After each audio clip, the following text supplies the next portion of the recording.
Assalamualaikum warahmatullahi wabarakatuh. Bismillahirrahmanirrahim. Alhamdulillahi rabbil alamin.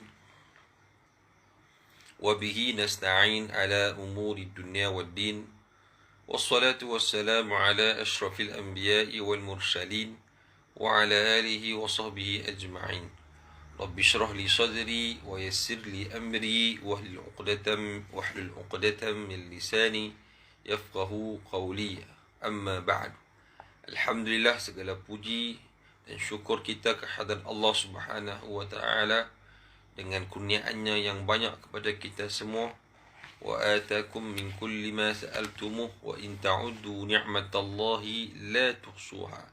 Takkan terhitung nikmat yang Allah Subhanahu wa taala berikan kepada kita. Di tubuh badan kita sahaja, nikmat mata, nikmat hidung yang boleh menghidu, nikmat mulut, lidah yang boleh bercakap, yang boleh makan, gigi boleh kita mengunyah, kan, menokak. Orang utara kata kan, tokak lah, gigit dan sebagainya. Bayangkan tak ada gigi pun dah susah, kan. Gigi longgak pun dah payah, kan. Telinga untuk mendengar, itu baru di bahagian kepala, tak kira di bahagian badan, di bahagian yang lain-lain lagi. Masya Allah, nikmat Allah Subhanahu wa taala sangat banyak. Cuma bagaimanakah kita untuk menjadi orang yang bersyukur terhadap nikmat-nikmatnya. Wa qalilun min ibadiyash syakur. Sangat sikit dari kalangan hamba-Ku yang bersyukur. Maka sama-samalah kita berusaha, kita berdoa untuk masuk ke dalam golongan hamba Allah Subhanahu wa taala yang sentiasa bersyukur dengan nikmat-nikmatnya. Dan nikmat yang terbesar sekali ialah nikmat iman dan Islam yang kita kecapi saat ini. Mudah-mudahan semua kita diampuni, dirahmati oleh Allah Subhanahu wa taala, kita dan keluarga kita, insya-Allah, amin. Dan mudah-mudahan Allah Taala menghindarkan kita daripada wabak pandemik COVID-19, amin amin ya rabbal alamin. Kita akan teruskan bacaan hadis kita pada pagi ini, iaitu hadis yang ke-20, mendengar bacaan Al-Quran dan menangis. Di antara tuntutan yang dituntut kepada pembaca Al-Quran ialah kita membaca Al-Quran sambil menangis. Bismillahirrahmanirrahim. An Abdillah bin Mas'ud radhiyallahu anhu qala li an-nabiy sallallahu alaihi wasallam iqra alayya. Masya-Allah. Ini antara salah satu sifat tawaduk Nabi kita sallallahu alaihi wasallam. Kita tengok apa maksudnya. Qultu ya Rasulullah iqra. Aqra, bukan aqra. Kalau baca itu aqra ataupun macam tu. Kita boleh baca aqra ataupun aqra lah kalau di sini ni. Alaika wa alaika unzil. Aqra tu panjang, maksudnya dia tanya. Tak apa, kita tengok lagi maksudnya. Aqra'u alaika wa alaika unzil. قال نعم فقرأت سورة النساء حتى أتيت إلى هذه الآية فكيف إذا جئنا من كل أمة بشهيد وجئنا بك على هؤلاء شهيدا. Surah An-Nisa, surah yang keempat, ayat 41. Qala hasbuka al-an faltafattu ilaihi fa'idha aynahu tadrifan. Terjemahan daripada Abdullah bin Mas'ud radhiyallahu anhu, katanya Nabi sallallahu alaihi wasallam pernah bersabda kepadaku, bacalah Al-Quran untukku.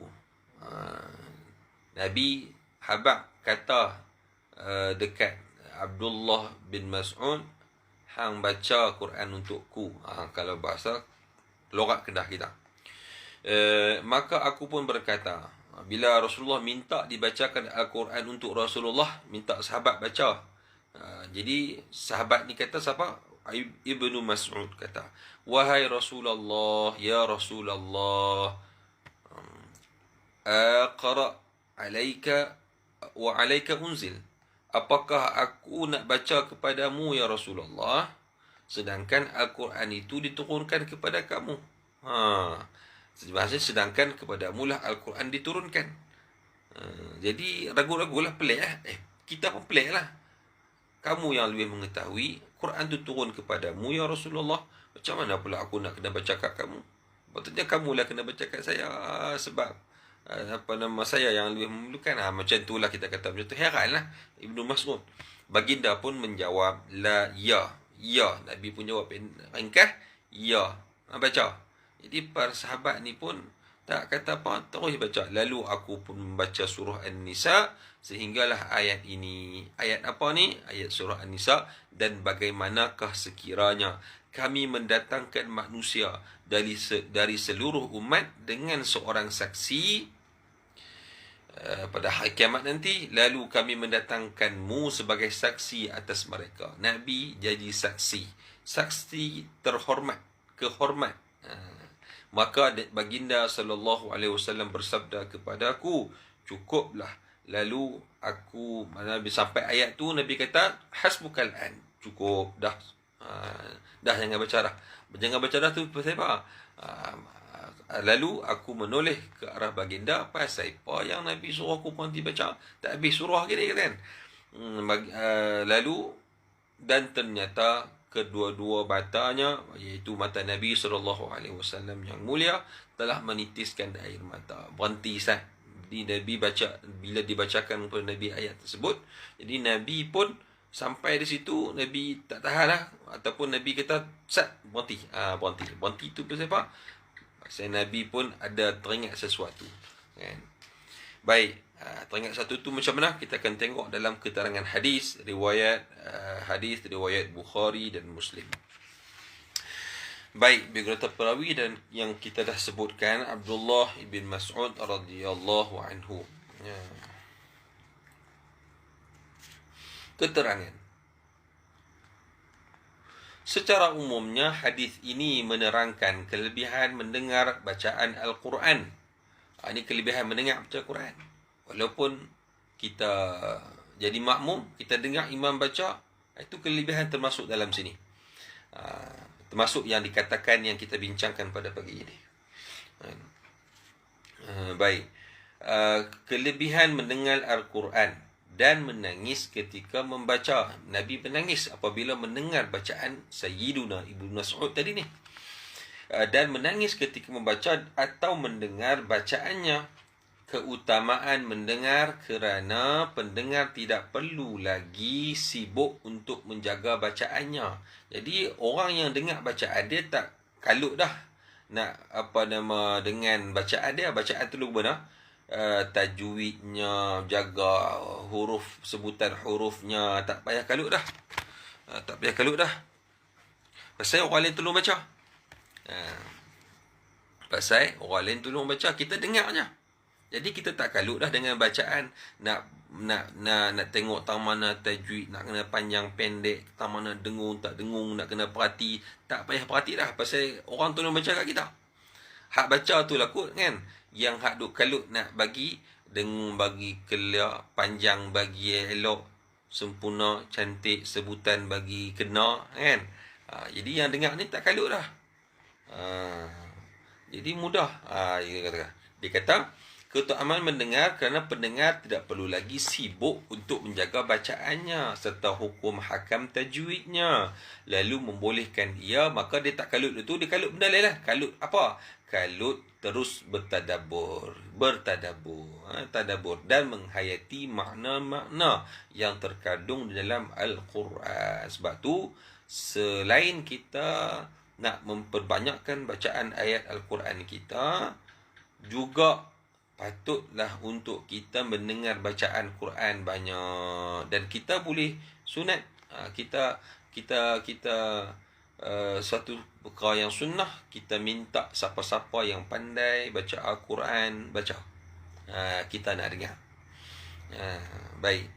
Bukannya kita kata tengok-tengok kawan tu sedap, nyanyi sedap, nyanyi selagu, Bukannya tak boleh.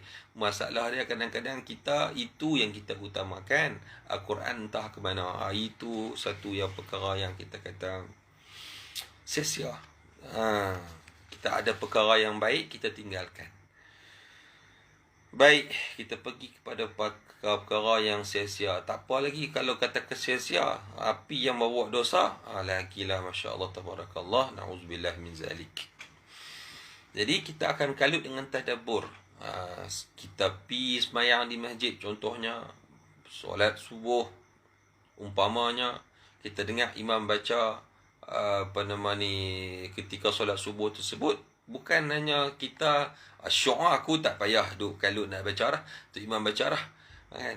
Tapi waktu itulah kesempatan dan peluang, ruang kepada kita untuk kita meneliti ayat-ayat bacaan Al-Quran, tadabbur, nak faham maknanya, kan? Kadang-kadang tak mesti kita nak kena faham semua, kan? Sebab Al-Quran yang turun ni bahasa Arab. Bahasa Arab pun banyak dah diserap dalam bahasa Melayu, kan? Banyak dalam dalam bahasa Melayu kita ambil kata pinjaman, ambil bahasa Al-Quran, bahasa Arab dalam bahasa Melayu banyak yang kita gunakan. Contohnya kamus, kita pun kamus. Baik, khamis, kita pun khameh. Baik, macam itulah, dan seterusnya. Banyak kalau kita nak kumpul-kumpulkan. Maknanya kita dah reti bahasa Arab ni banyak perkataan. Baik, jadi itu perkaranya pada kita pada pagi ini. Salilah kita mendengar, buka YouTube tu. Dalam YouTube tu ada macam-macam qori yang kita boleh dengar. Pilihlah mana satu yang kita suka. Ya, kebiasaannya dulu ni susah nak kena beli kaset, nak kena beli kaset kan. Kalau kami dulu ni, waktu saya dulu dan dengan kaset, waktu pergi Mesir tu ni, beli habis kaset 30 juzuk, kan. Dia ada siap-siap macam orang panggil apa, macam beg ataupun macam penutup bekas dia tu. Dalam tu dia atok siap 1, 2, 3 sampai 30. Nak juzuk 18, ambil juzuk 18, bubuh dalam orang panggil apa, radio, kaset dalam radio tu, radio yang ada tu, kan, bubuh tu, dengar lah ni, tak payah, kan. Handset, dalam handset ni macam-macam ada. Tinggal kita nak menggunakan dengan semua dengan mengambil manfaat yang maksimum dengan handset yang kita ada, kan. Dengan handset kita bayar barang, orang panggil apa, e-wallet, kan. Nak bayar barang, nak beli duit tak ada. Saya pun baru-baru ni baru belajar e-wallet. Duit tak ada. Boleh tak nak bayar e-wallet dengan guna e-wallet? Boleh. Guna. Tak boleh, tak payah nak kata kami cash, ya Allah. Ketinggalan zaman lah. Kedai tu, kan. Kedai besar hebat, ramai orang pergi tengok. Allah tak reti, tak boleh. Kami cash ya. Tak guna kad kredit dan sebagainya. Senang, kan. Baik, tak apalah, itu pilihan masing-masing. Jadi kita maksimumkan manfaat dengan peluang ruang yang ada untuk kita memudahkan urusan kita, dan untuk kita dapat berfokus kepada ibadat kita. Baik, kita tak boleh panjang-panjang, pasal panjang lagi punya cerita, kan. Kebiasaannya tangisan Rasulullah SAW adalah disebabkan isi kandungan. Biasanya siapa Rasulullah menangis? Kerana disebabkan isi kandungan Al-Quran berkenaan kedahsyatan hari kiamat. Jadi bila baca tu ingat banyak ayat-ayat berkenaan dengan hari kiamat. Dalam Quran sendiri ada beberapa surah yang menjurus ataupun maknanya sendiri pada cerita tentang hari kiamat. Makna sendiri, contohnya surah Al-Qiyamah, itu sebiji.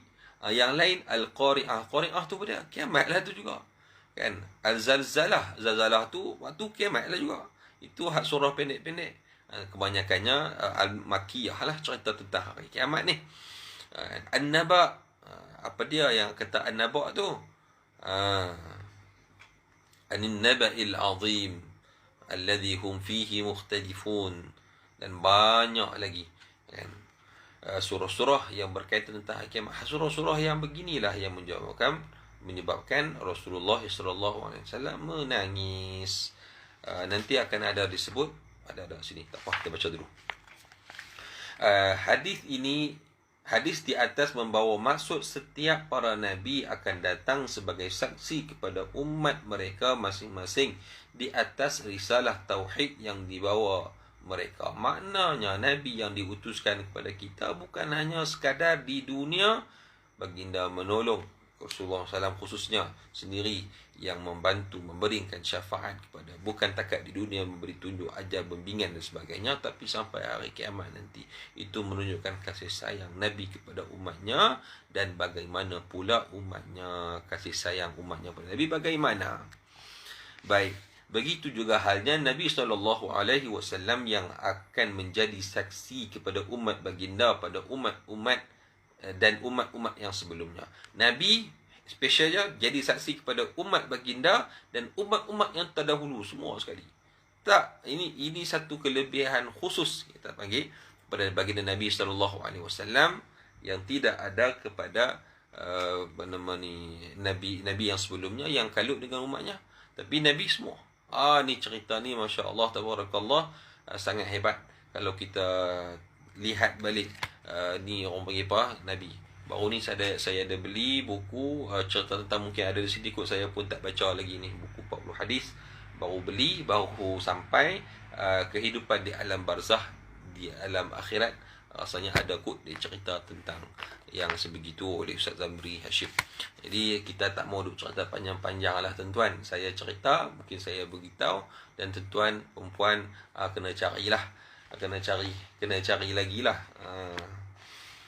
Baik, kedahsyatan hari kiamat nanti ni, Nabi lah yang akan membantu umatnya menjadi saksi kepada kita. Nabi akan tengok satu-satu umat kan.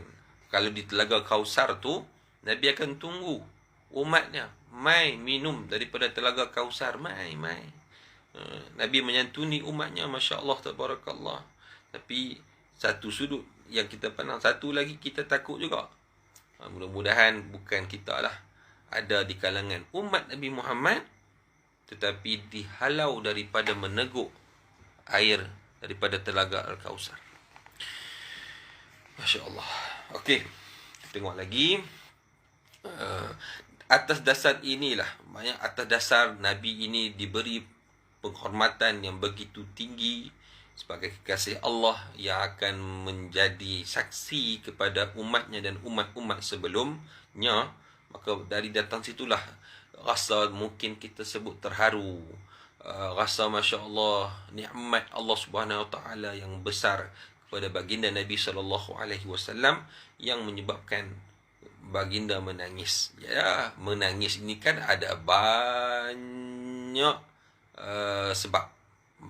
Kadang kita teriak, kita menangis, kita teriak, kita orang Kedah kata sebab seronok pun teriak. Kan? Bukan takatnya sedih, terharu pun kita menangis. Keluar air mata gembira, kita katakan. Dan sebagai ada berapa jenis menangis, tak silap ada sebut ada 8 perkara dalam kitab Al-Buka'u 'inda qira'ah ataupun tilawatul Quran. Menangis ketika mana membaca Al-Quran, disebutkan dalam muqaddimah ada beberapa jenis tangisan yang disebut dalam tersebut. Jadi tangisan Rasulullah SAW ini adalah berkenaan dengan terharunya baginda Nabi di atas nikmat kurniaan Allah Subhanahu Wa Taala kepada baginda Nabi SAW. Atas dasar inilah para ulama menyatakan bahawa menjadi satu kewajipan kepada pembaca untuk menghadirkan hatinya dan memikirkan apa yang terkandung di dalam ayat tersebut. Hal ini sebagaimana dalil berikut. Yang pertama, Allah Subhanahu Wa Taala berfirman, saya hurai panjang di sini, panjang, kira panjang lah kita hurai sebut keterangan sini agak panjang kerana ini bukan satu perkara yang mudah untuk kita dapat. Nak teriak, nak menangis ketika baca Al-Quran ataupun ketika mendengar baca Al-Quran, bukan semua orang dapat. Bukan semua orang dapat. Jadi mudah-mudahan kita dapat dengan kita betul-betul agak nak maknanya banyak sebut di sini tu nak sebut kata kita nak kepada keadaan yang disebutkan dalam hadis ini, nak jadi macam ni. Pertama, firman Allah Subhanahu wa taala, kitabun anzalnahu ilaika mubarakun liyadabbaru ayatihi wa liyatadhakkara ulul albab. Artinya kitab Al-Quran yang kami turunkan kepadamu adalah kitab bermanfaat dan banyak berkat untuk mereka memahami dengan teliti kandungan ayat-ayatnya dan untuk orang-orang yang berakal sempurna mengambilnya iktibar, memahami dengan teliti ayat-ayatnya. Maksudnya Al-Quran ini bukan hanya sekadar manfaatnya banyak berkat, tetapi yang penting untuk kita fahami, untuk kita teliti kandungan ayat-ayatnya. Baik, yang kedua, Allah Subhanahu wa taala berfirman, afala yatadabbaruna al-Qur'ana am ala qulubin aqfaluha. Adakah mereka sengaja tidak mahu memahami serta memikirkan isi Al-Quran, dan adakah hati-hati itu telah tertutup dan terkunci? Masya Allah, itu di antara lambang kepada bersihnya hati seseorang ialah apabila dia berusaha untuk memahami dan memikirkan ayat-ayat Al-Quran. Maknanya orang yang tak mau melihat, tak mau faham, tak mau fikir tentang isi ayat Al-Quran itu, takut-takut hatinya telah tertutup dan terkunci. Inilah yang dimaknakan dengan ayat ini, surah Muhammad ayat 24. Menangis ketika membaca Al-Quran merupakan amalan salihin dan arifin. Salihin, orang yang salih. Arifin ni orang yang mengenal. Mengenal di sini kita maksud apa? Maksudnya mengenal Allah Subhanahu wa taala. Arifin, arif. Kita apa panggil yang arif, lagi bijaksana. Arif tu maha mengetahui lah. Arifin di sini ma'rifat, mengenal Allah Subhanahu wa taala. Umat Islam dituntut menghayati ayat-ayat Al-Quran sehingga menangis meskipun terpaksa memaksa diri melakukan sedemikian, ataupun kita kena paksa diri kita menangis. Kalau kita baru mula-mula ni, kena paksa. Kita kena paksa diri kita. Kalau paling kurang disebut sini, paling kurang kita menangis sebab apa? Sebab kita tak mampu menangis apabila membaca Al-Quran. Kita menangis sebab tak mampu menangis. Macam tu. Masa kita menangis, ataupun sekurang-kurangnya menangis kerana merasa jauh dengan Allah Subhanahu wa taala lantaran tidak mampu menangis. Allah sebut dulu dah. Hurai dulu sebelum kita baca teks. Dia lah tu. Dialah maknanya sekurang-kurangnya begitu. Allah Subhanahu wa taala berfirman, "Qul aminu bihi aw la tu'minu innal ladhina utul ilma min qablihi idza yutla 'alaihim yakhruna lil adhqani sujada wa yaquluna subhana rabbina in kana wa'du rabbina lamaf'ula wa yakhruna lil adhqani yabkuna wa yaziduhum khushu'a." Katakanlah wahai Muhammad sallallahu alaihi wasallam kepada orang yang ingkar itu, sama ada kamu beriman kepada Al-Quran atau kamu tidak, atau kamu tidak beriman, tidaklah jadi hal. Kerana sesungguhnya orang yang diberi ilmu sebelum itu, apabila dibacakan Al-Quran kepada mereka, mereka segera itu tanda orang yang benar-benar berilmu. Menambahkan lagi takut dia kepada Allah Subhanahu wa taala. Kalau tambah ilmu, makin lawan Allah Subhanahu wa taala, tak nama jadi orang yang berilmu. Allah Taala sebut, innama yakhshallaha min ibadihi ulama. Hanya sahaja mereka yang takut kepada Allah Subhanahu wa taala, mereka yang digelarkan para ulama. Mereka segera tunduk sujud dalam keadaan hiba menangis. Mereka menegaskan dalam sujudnya, Maha suci Tuhan kami, sesungguhnya janji Tuhan kami tetap terlaksana. Dan mereka segera tunduk sujud itu sambil menangis, sedang Al-Quran menambahkan mereka khusyuk. Al-Quran tu menyebabkan mereka lebih khusyuk kepada Allah Subhanahu wa taala. Jadi ayat ini sampai di sini, surah Al-Isra ayat 107 sampai 109, disunatkan untuk kita sujud tilawah, yang akan kita bincangkan pasal sujud tilawah pada hadis hadis yang berikutnya, hadis ke berapa pun tak tahulah. Baik, kita akan tengok nanti sampai masa kita akan baca insya-Allah. Baik, dan firman Allah Subhanahu wa taala, "Ulaika alladhina an'ama Allahu 'alaihim minan nabiyyin min dzurriyyati Adam wa mimman hamalna ma'a Nuh wa min dzurriyyati Ibrahim wa Israil wa mimman hadaina wajtabaina idza tusla 'alaihim ayatul rahman kharru sujjadan wa bukiya." Ini juga sunat untuk kita sujud tilawah. Surah ini dalam surah Maryam ayat yang ke-58. Mereka itulah sebahagian daripada nabi-nabi yang telah dikurniakan Allah Subhanahu wa taala nikmat yang melimpah-limpah daripada keturunan Nabi Adam alaihi salam dan daripada keturunan orang yang kami bawa dalam bahtera, iaitu bersama-sama Nabi Nuh. Bahtera Nabi Nuh lah. Dan daripada keturunan Nabi Ibrahim dan daripada keturunan Israel alaihi salam. Siapa Israel? Israel ni ialah Nabi Yaqub alaihi salam. Jadi Bani Israel itu, Bani itu keturunan, Israel itu Nabi Yaqub alaihi salam. Apa maksud Israel? Abdullah, hamba Allah. Ini dalam bahasa depa lah, Ibrani. Dan mereka itu adalah daripada orang yang kami beri hidayah, petunjuk, dan kami pilih. Mereka tu orang yang diberi hidayah, maka kita kena ikut mereka lah. Apabila dibacakan kepada mereka ayat-ayat Ar-Rahman, apabila dibacakan kepada mereka ayat-ayat Ar-Rahman, mereka segera sujud serta menangis. Surah Maryam ayat yang ke-58. Makna bila dibacakan ayat Allah Subhanahu wa taala, mereka segera sujud, tunduk pada Allah Subhanahu wa taala. Tidak sekadar itu, menangis lagi. Baik. Menangis kerana apa? Di antara sebabnya ialah kerana takut kepada Allah Subhanahu wa taala.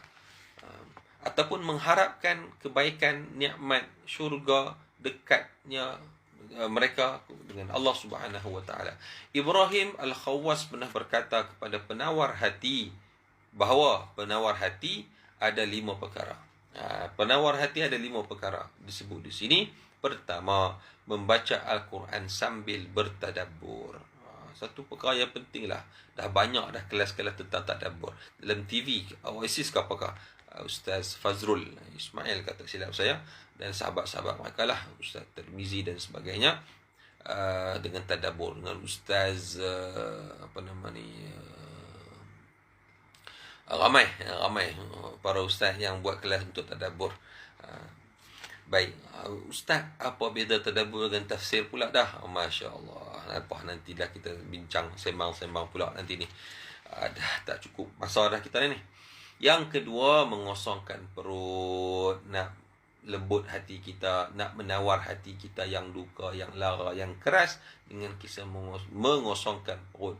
Dengan cara mana? Berpuasa lah. Kalau tak boleh berpuasa pun, paling jangan kita biarkan perut kita sentiasa kenyang.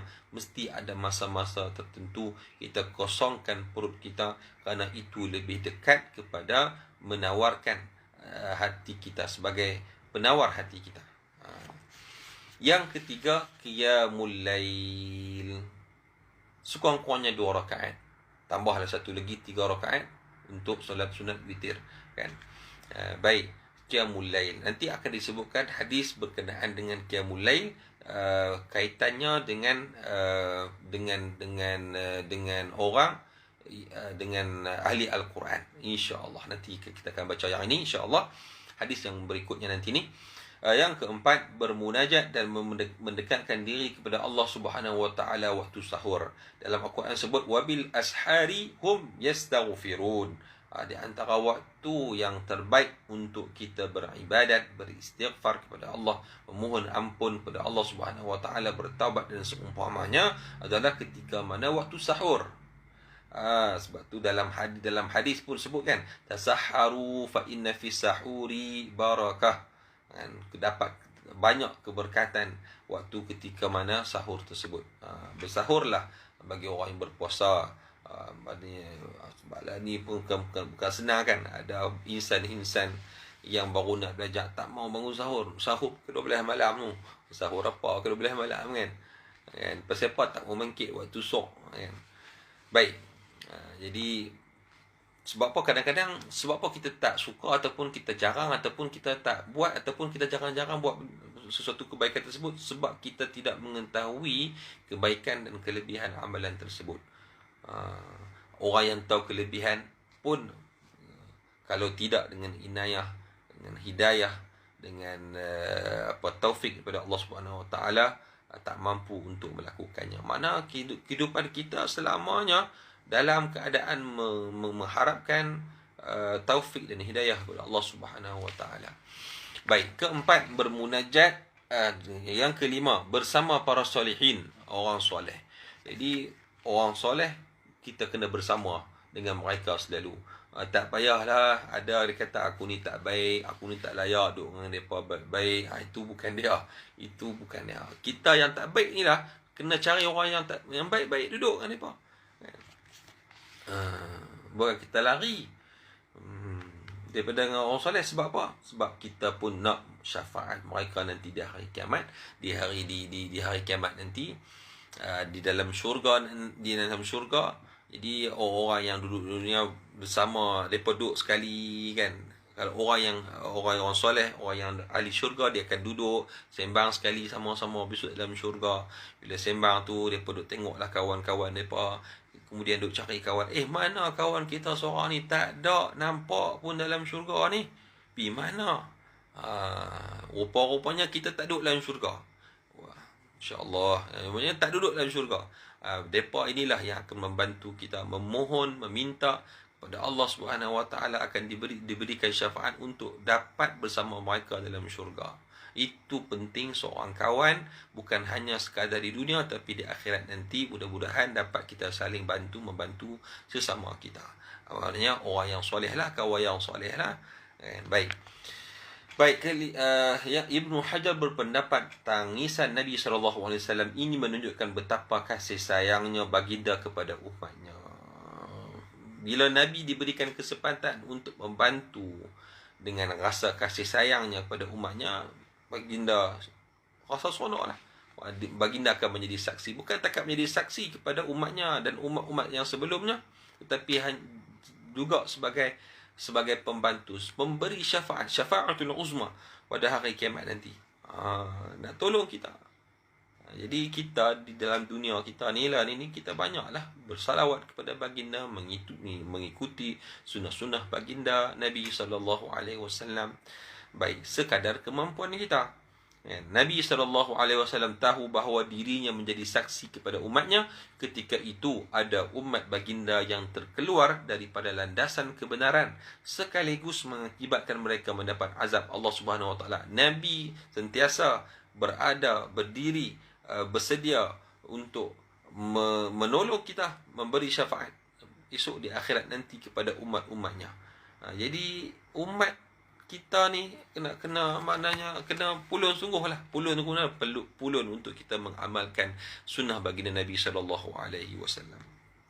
Imam Al-Ghazali rahimahullah ta'ala pula menghukumkan, Masya Allah, dah telajak ni, Masya Allah. Maaf banyak lah yang nak beli ikan market dan sebagainya ni. Kau nak sambung esok, boleh tak tahu? Kau boleh komen. Kau boleh komen, sila komen. Boleh lah ni, kau nak sambung boleh ikut lah. Kalau tak ada orang komen, kita terus lah. Waalaikumsalam. Ada orang bagi salam. Menghukumkan bahawa menangis kerana membaca Al-Quran adalah satu sangat disukai dan digalakkan. Imam Ghazali sebut, menangis ketika baca Al-Quran sangat disukai dan digalakkan. Berapa kali dalam hidup kita menangis ketika kita membaca Al-Quran? Teriak, tengok drama, sedih ada. Dan sebagainya lah. Yang kadang-kadang tak bersangkutan tu, maknanya itu, menangis itu kadang-kadang takut jadi sia-sia. Ini bertepatan dengan hadis yang disabdakan Nabi SAW, sesungguhnya Al-Quran itu turun dengan kesedihan. Nabi sebut Quran itu turun dalam kesedihan, maka hendaklah kamu membacanya dengan menangis. Jadi ada ayat Quran yang berbentuk sedih, maka kita baca pun sambil menangis. Masalah kadang-kadang ni kita baca Quran, ayat cerita tentang kesedihan, kita pergi gelak. Pasal apa? Kita terus kawan baca salah. baca salah tu lawak pula kita dengar kan. Padahal ayat tersebut ayat yang dituntut, kalau kita faham betul-betul, akan menyebabkan kita menangis. Yang ni perlu kita muhasabahkan. Sekiranya kamu tidak mampu, maka hendaklah buat menangis dan elokkanlah bacaannya, kerana siapa yang tidak melagukan Al-Quran, dia bukanlah dalam kalangan kami. Lagu tu mana? Lagu ikut ayat baru dia kena. Bukan lagu ikut harakat, bukan ikut tabaqat, bukan sebagai kita nak memenuhi kriteria lagu-lagu yang ada kan. Contohnya kalau kita tilawah Al-Quran, tak apalah tilawah Al-Quran, dia kena ikut bayati, kemudian hijaz dalam tu dia ada pula harakah dia, lagu mana lenggok dia dan sebagainya kan. Lenggok dia kalau kena betul dengan ayat-ayat Al-Quran, kalau sedih cerita lagu tu pun, taranum pun nampak bagi macam tu sesuai, Masya Allah, akan menambahkan lagi kehebatan Al-Quran bagi pendengar tu. Maksudnya rasa lebih lagi lah, nak bagi rasa lebih mendalam lagi lah. Baik, Ibnu Abbas radhiyallahu anhuma juga menyatakan, apabila kamu membaca Al-Quran, maka janganlah kamu sujud melainkan kamu menangis. Masya Allah, berat ni. Apabila kamu baca Al-Quran, maka janganlah kamu sujud melainkan kamu menangis. Kadang-kadang kita baca ayat sujud, macam tadi ini kita baca tadi ayat tentang sujud, digalakkan kita untuk sujud, kita menangis, kita sujud. Tapi menangis tu satu perkara yang bukan mudah, kan? Tak semudah orang panggil makan daging harimau menangis, macam tu kan. Apa tu pun harimau yang teriak, bukan kita. Pasal kita makan hak dia tengok kita makan daging hak tempat part tu, dia yang teriak.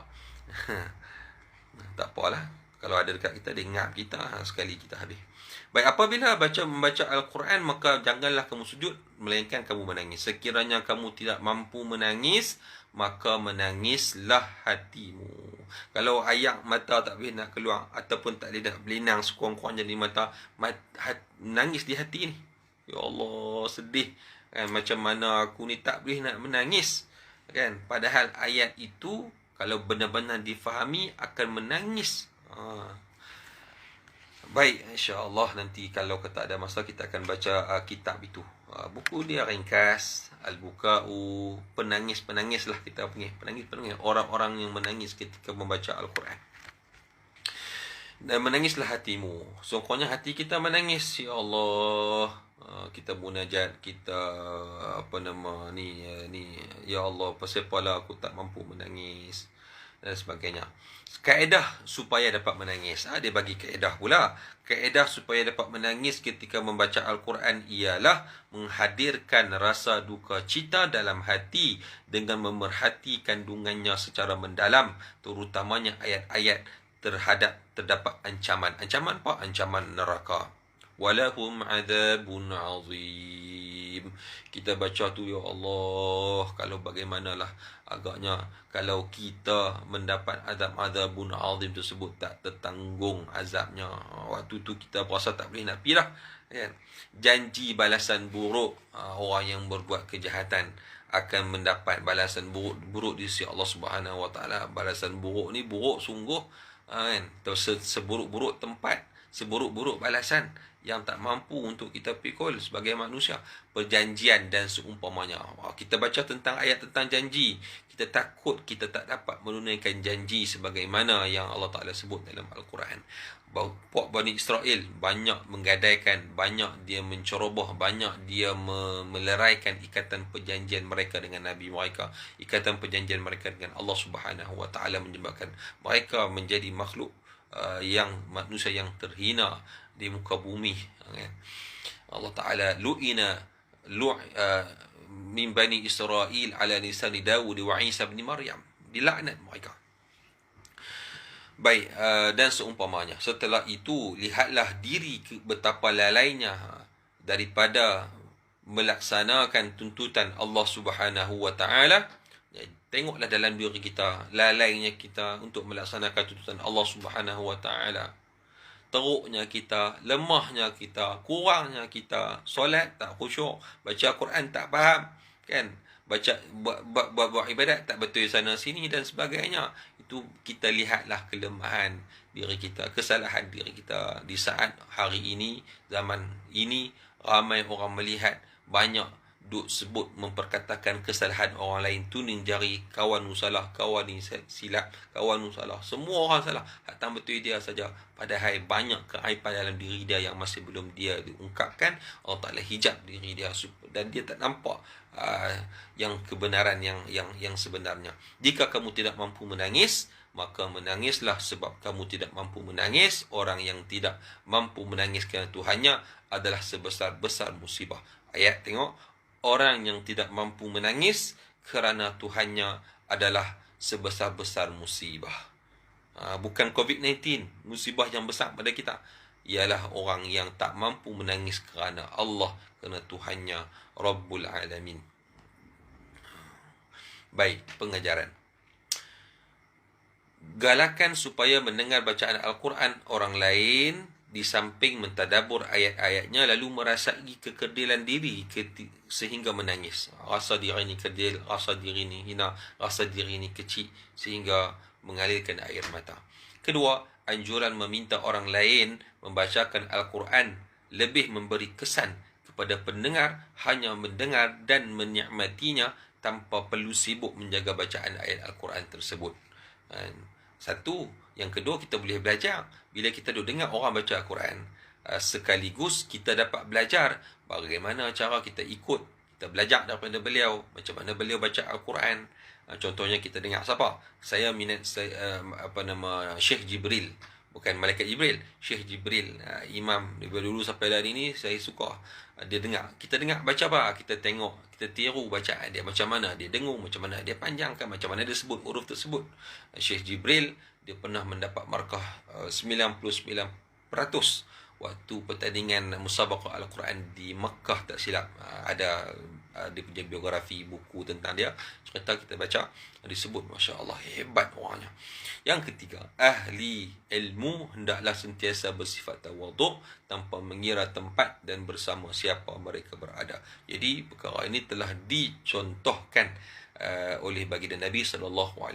Tinggal lagi kitalah yang akan mengikuti sunnah-sunnah baginda Nabi SAW. Kita berdoa, Allahumma rzuqna mutaba'atan Nabi sallallahu alaihi wasallam awalan wa akhiran wa zahiran wa batinan wa qawlan wa amalan birahmatika ya arhamar rahimin, amin ya rabbal alamin. Saya ingat sekadar itu sahaja pada pagi ini yang dapat kita kongsikan dalam hadis kita yang ke-20. Mudah-mudahan kita dapat mengecapi nikmat. Nikmat apa tu? Nikmat membaca Al-Quran, mendengar Al-Quran, dan kita dapat menghayati dan seterusnya menyebabkan kita menangis kerana sedihnya ataupun kerana kandungan ayat-ayat Al-Quran itu sendiri yang kita kata menyentuh hati dan perasaan kita. Wallahu alam. Terima kasih kepada semua yang menonton. Minta maaf kerana pagi ini agak lama, agak lambat kita nak habis baca kerana agak panjang dan dia bersangkutan dengan sebagai kita benda perasaan dalaman. Kita nak sentuh itu bukan satu perkara yang mudah untuk kita sebut, untuk kita cerita, kerana benda dalam. Malam jazuk la yadri, siapa yang dia tak rasa, dia tak tahu macam mana keadaan. Kita dah cerita pasal durian sedap, durian ni raja durian, raja buah dan sebagainya, tapi lagi kita tak rasa, susah duk sembang, kita rasa baru tahu takak hebatnya durian itu. Ialah itu contoh lah, kerana ada orang yang bukan setakat tak boleh makan, bau pun tak boleh, pensan dia. Wallahu alam. Wa sallallahu ala sayyidina Muhammad wa ala alihi wa sahbihi wa sallam. Walhamdulillahirabbil alamin. Jazakumullahu khairan jazaa. Assalamualaikum warahmatullahi wabarakatuh.